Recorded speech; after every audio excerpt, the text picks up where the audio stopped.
Alright, so the first thing that we're going to do when we make our paper ribbons today is we're going to get 2 squares of paper, and it's important that both of those squares are different colors. So, in keeping with my analogous color scheme, I have a red square and a pink square, and I'm going to choose my first one. Whichever one I choose first is going to go in the center of my ribbon. And as you can tell from my example, the center of my ribbon is a circle.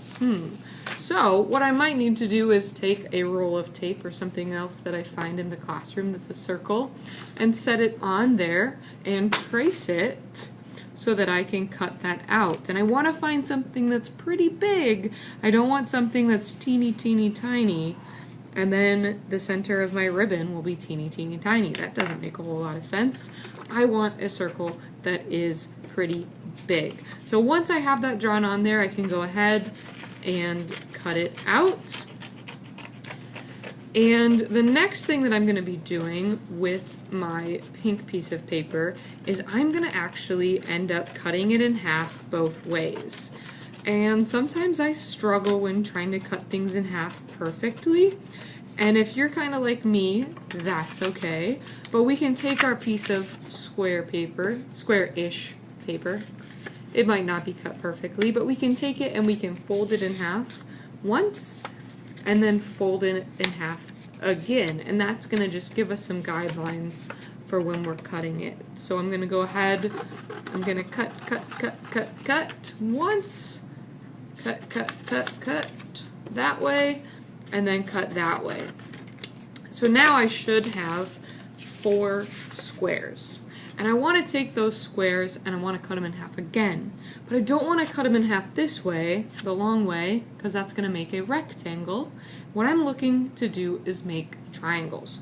So I'm actually going to cut it diagonally. Alright? And my triangles don't have to be perfect, but I want to cut all 4 of those in half, like so. Okay? 2, 3, and 4.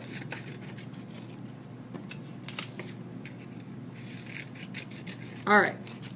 And even with some of them, my lines got a little curvy. They weren't perfectly straight. That's okay, because we're only going to be able to see the top.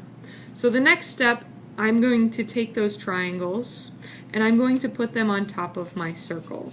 And at this point, we're no longer working with the front of our paper ribbon. We're actually going to be working on the back side of it, okay? So it won't be till the very end that we get to see the final result.